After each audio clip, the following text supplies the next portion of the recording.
Бен Шон хэмээх хоёр найз өөрсдийн зохион бүтээсэн нэгэн аппликейшнээ зархаар Америкаас Орос руу нисэж байгаа үйл явдлаар кино эхэлнэ. Ингээд удалгүй тэд тэнгэрт цахилгаан цахиж гэрэл гарахыг харах ба зорчигчд чүүнээс болоод айж сандралдаж эхлэхэд онгоцны ахмад гинтийн цахилгаан долгио мэдрэгдсэн ч одоо бүх зүйл аюулгүй болсон гэд удахгүй Москвад газардна гэж мэдэгддэг. Удалгүй онгоц амжилттай газардаж манай хоёрч өөрсдийн зохиосон аппликейшнээ зархаар тохиролцсон Орос компани дээр явж очсон боловч тэдний хамтрагч нь аль хэдийн аппликейшнийг нь хулгайлаад нууцаар зарцсан байдаг. Энэ явдалд гутарсан Шон Бен хоёр сэтгэлээ сэргээхээр нэгэн баарнд орно. Тэнд тэд Натали Ен гэсэн хоёр бүсгүйтэй уулзах ба Бен Шон хоёр өмнө нь тэднийг өөрсдийнх нь зохион бүтээсэн аппликейшнийг ашиглаж байгааг нийгмийн сүлжээнээс олж харна тэднийг жич мэддэг болсон байжээ. Ингээд манай дөрвч дотн танилцаж хамтдаа шоудаж эхлэх ба гэтэл гинэт баарны тог тасардаг. Бүгд баарнаас гарахад хачирхалтай шаргал гэрэл тэнгэрийн хаяаг бүрхэж тэнгэрээс алгуурхнаар доошлох нь харагдана. Энэ нь яг гэрэлт цохнууд шиг үзэсгэлэнтэй харагдаж байсан ч үнэн хэрэгтээ цахилгаан долгионоор хүрээлэгдсэн үл үзэгдэгч харь гаргийнхан байж таарах бөгөөд тэд маш аюултай хүмүүст хүрсэн даруйдаа алах чадвартай байдаг. Тэгтэл өнөөх гэрлүүдийн нэг нь гудамжинд цугларсан хүмүүсийн голд буух бөгөөд тэнд байсан хоёр цагдаагийн нэг нь өнөөх гэрлийг шалгаж үзэхээр ойртож очиход үл үзэгдэгч харь гаргийн амьтан түүн рүү гинэт дайрч өнөөх цагдаач хормын төдийд үнс болон шатаж зөвхөн гутал малгай нь үлддэг. Энэ аимшигтай дүр зургийг харсан хүмүүс ч айж цочирдон тэндээс зүгтахаар сандран гүйлдсэн боловч үл үзэгдэгч харь гаргийнхан тэдэн рүү дайрч бүгдийг нэг нэгээр нь ална. Ингээд манай дөрв болон тэдэнтэй хамт бааранд байж таарсан Бен Шон хоёроос урвсан бизнес хамтрагч болох Скайлер тавал амьд үлдэх ба тэд өөрсдийн амиа аврахаар баарны агуулгад орж нуугдцгаадаг. Ингээд тэд баарны агуулгад 7 хоногийг нуугдаж өнгөрөх ба үл үзэгдэгч харьгаргийн амьтад хүмүүсийг хормын төдийд алж үнс болгон хувиргах чадвартай учраас маш их айж энэ бүх хугацаанд гадагшаа огт гараагүй байжээ. Гэсэн ч 7 хоног өнгөрөхөд агуулгад байсан хоол хүнсний нөөц дуусаж тэндээс явхаас өөр аргагүй болсон тул тэд нутаг буцахын тулд Америкийн элчин сайдын газар руу очихоор шийдцгэн. Ингээд тэдний гадаа гарахад гудамж талбай ил хул бүх зүйл эвдэрч сүрсэн байх ба тэд гудамжаар явж байгаад цонхоо тоосгоор битүүлж байгаа нэгэн Орос эмээтэй таарна. Манай хэд ч Орос хэл мэдэхгүй болохоор эмгний юу яриад байгааг ойлгохгүй газрын зураг харуулan элчин сайдын яамны байршлыг асуухад эмгэн тэдэнд аль зүг рүү явахыг зааж өгдөг. Тэд замдаа нэг цагдаагийн машин олж дотор нь илүү дэлгэрэнгүй газрын зураг байж магадгүй гэж таамаглан Шон Бен хоёр машин руу хамаг хурдаараа гүйж очих бөгөөд үнэхэрч машины багажин дотроос хотын газрын зураг олно. Тэгтэл тэнд байсан нэг нохоо хуцаж харь гаргийнхан ойрхон байгааг илтгэх ба манай хоёрч машин доогуур орж нуугдана. Харь гаргийнхан хүмүүсийг зөвхөн энерги байдлаар хардаг байсан учраас юмны цаана байгаа манай хоёрыг олж харалгүй өнгөрдөг. Ингээд харь гаргийнхныг явсны дараа бүгд замаа цааш үргэлжлүүлж нэг том худалдааны төвд ирэх бөгөөд тэд байшин дотроос осолдсон онгоц олдог. Эндээс тэд нутаг буцахын тулд онгоцоор явах нь боломжгүй болсон гэдгийг ойлгоно. Улмаар тэд орой болсон хойно замаа цааш үргэлжлүүлэхээр шийдэж нуувч олон тэндээ түр амархаар шийддэг. Тэгтэл Шон өөрийн олж мэдсэн зүйлээ бусадтай хуваалцаж гэрлийн лампыг ашиглан харь гаргийнхан тэдэнд ойрхон байгаа эсхийг мэдэх боломжтой талаар хэлнэ. Учир нь Бен Шон хоёрыг цагдаагийн машины дор орж нуугдсны дараа харь гаргийнхан ойртож ирэхэд машины гэрэл өөрөө ассан байжээ. Дараа нь Натали Шон хоёрыг хувцсны дэлгүүрт ортол харь гаргийнхан ч дэлгүүрт ирж тэдний хүзүүндээ зүүсэн лампууд өөрөө анивчж эхэлдэг. Тэр хоёрч шилэн ханны цаана орж нуугдах бөгөөд харь гаргийнхан хүмүүсийг цахилгаан энергийн долгион байдлаар хардаг учраас шил үүнд нь саад болж харь гаргийнхан маш ойрхон байсан хэрнээ тэднийг харж чадалгүй өнгөрдөг.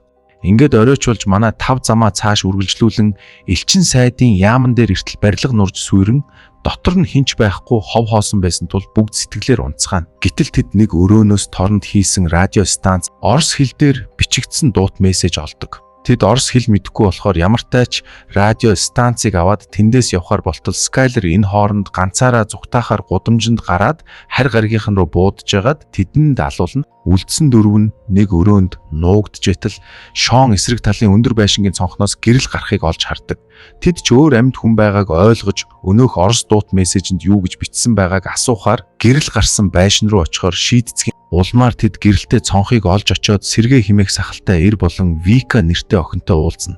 Сэргээ цахилгааны инженер байсан болохоор харгаргийнхныг дотогш нэвтрэхээс сэргийлж өрөөнийхөө ханнуудыг ганц хараалжаар битүүлсэн байсан бөгөөд бусад амьд үлдсэн хүмүүст туслахын тулд гэрлээ асаалттай үлдээсэн байжээ. Дараа нь сэргээ тэдэнд өөрийн зохион бүтээсэн зэвсгээ танилцуулах ба энэ буу нь маш өндөр нягтралтай бичил долгионуудыг ялгаруулдаг учраас сэргээ үүгээр үл үзэгдэгч харгаргийнхныг алж болно гэж үзжээ. Ингээд тэд Викад радио станцаар ирсэн дуут мессежийг сонсоход Вика ч энэ мессеж Оросын цэргийн айрмаас ирсэн болохыг мессежэнд хэлснээр хотын хойд хэсэг дэх усан бомтон дээр хүмүүсийг харгаргийнхнаас аврах тусламжийн шумбагч онгоц байрлаж байгаа тухай хэлсэн байгааг тэдэнд тайлбарлаж өгнө. Бас эрэг дээр хэд хэдэн Америкийн шумбагч онгоцууд ч байгаа бөгөөд шумбагч онгоцууд маргааш өглөө хүртэл тэнд хүлээж агаад хөдлөх тул манай дөрөвт ердөөл 4 цагийн хугацаа үлдсэн болж таарна.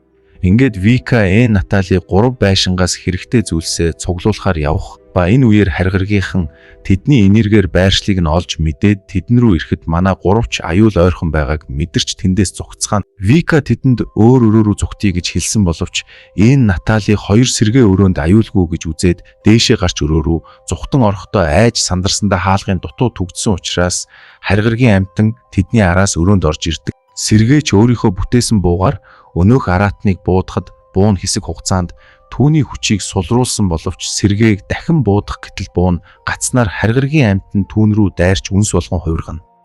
Энэ бүхнийг харсан Натали 2 чөрөөний цонхоор дамжин гадагшаа зүгтаах гэж оролдсон боловч айсандаа болоод харгаргийн амьтанд баригдан амиа алдна. Харин Натали Шон 3 нууц хонглоор дамжин байшингаас арайхийн зүгтааж гарах бөгөөд тэд гадаа өөр гарцаар зүгтаж амжсан Викатай таарч цааш явцгаадаг. Гэтэл тэдний өмнө хэсэг хүмүүс гарч ирээд тэдэнд хамт явахыг санал болгох ба үнэн хэрэгтээ энэ нь Оросын цагдаа нар байдаг бөгөөд тэд энэ хугацаанд харгаргийнхны эсрэг хэрэглэх зэвсэг зохион бүтээж амжсан байдаг.